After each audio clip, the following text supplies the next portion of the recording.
पुण्यात्मा, जब तक ये परमात्मा का ज्ञान नहीं प्राप्त हुआ था तब तक तो हमारी आंखों पर अज्ञान का मोतियाबिंद बना हुआ था, और परमात्मा के ज्ञान ने मोतियाबिंद का ऑपरेशन कर दिया। उसके बाद जो दास को दिखाई देने लगा और महसूस होने लगा, उससे पहले तो हम रूटीन में देख लेते थे, कोई कुत्ता पड़ा हुआ है, उसकी टांग टूटी हुई है, वो चिल्ला रहा है, हम निकल जाते थे अफलातून बनकर। हम सोचते थे हम मनुष्य हैं, ये कुत्ते तो ऐसे बनते रहेंगे, हम नहीं बनेंगे। अब परमात्मा के ज्ञान की रोशनी से पता चला, कोट जन्म तन भर मत होगे, कुछ ना हाथ लग्या रे, कुकर सुकर खरबा बोरे, कौवा हंस बुगारे।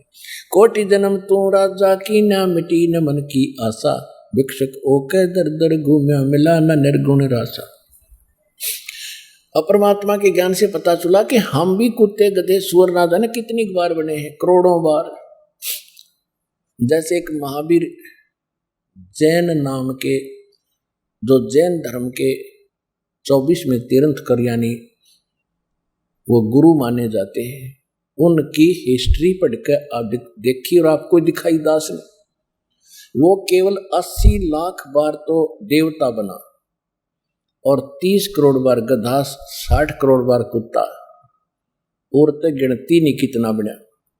ये दोए बतेरे, कुत्ते का जीवन तो एक का बतेरा देवता के अहंकार ने तोड़ने के लिए, ब्रह्मटी करने के लिए, और वो 30 करोड़ बार कुत्ता, 60 करोड़ बार गधा और तेरा गधा, तो खा के ये जीवन।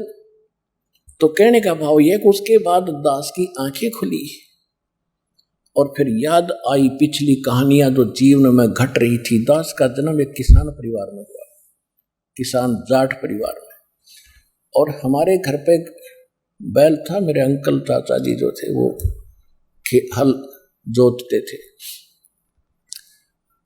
और वो हमारा एक बैल था, उसको उसके पैर में, पिछले पैर में खुरों के बीच में एक कील लग गई लंबी 1.5 इंच की, जो रिजेक्टेड थी, किसी ने गली में डाल दी। ऊपर की कैप नहीं थी उसकी, वो यूजलेस होकर गली में डाल रखी थी, वो उस बैल के लगेगी। अब बैल ने उस जल्दी जल्दी चल रहा था वो, और ज्यादा अंदर घुस गई, लंग भी करने लग गया। तो हाली ने सोचा इसके पैर कितना ऊंच नीच में टिक गया, और जिस कारण से कोई नस पर नस चढ़ गई। तो वहां देसी वैद्य बताया करते थे, हाली भी आपस में डिस्कस किया करते थे कि किसी कारण से बैल के पैर में कोई लंग हो जा, लंगड़ावे, तो उसको रोकना नहीं चाहिए, उससे काम लेते रहना चाहिए, नहीं तो कंडेम हो जाता है, और नस पे नस चढ़ी हुई चलने से ही ठीक होती है। इस दृष्टिकोण से हाली ने सारा दिन उसको चलाया, शाम तक उसका पैर सूज गया और घुटने तो ऊपर तक सोई होगी, और वो 3 टांग से चलता हुआ वापस आया।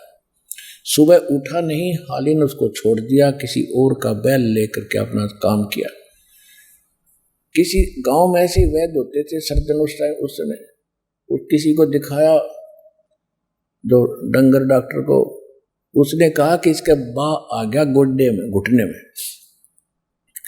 अब कील तलक रही नीचे तलुए में, ट्रीटमेंट शुरू हो गया घुटने का, वो गोड्डे पर पट्टी बांधने लग गया। 20-25 दिन के बाद वो अपने आप खुर में लगी हुई कील पक के वो स्थान अपने आप फूट गया, उसमें से मवाद निकलने लगा।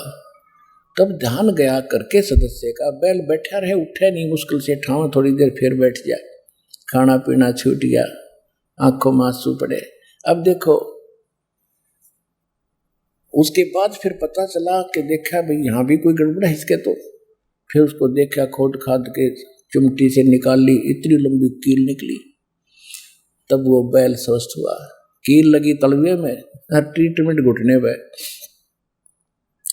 आज वो बोल कर भी बता नहीं पा रहा कि मेरा दर्द कहाँ है, और जब वो मनुष्य जीवन में था उसने सोची भी ना होगी अब बिजली गिर जाएगी। तो पुण्यात्मा, अपनी बुद्धि काम ना करे, किसी कहे सुने की मान लेनी चाहिए। परमात्मा ने आपको ये ज्ञान दिया है, वो कोई डूम भाट नहीं था, वो समर्थ थे, आपके लिए आए थे।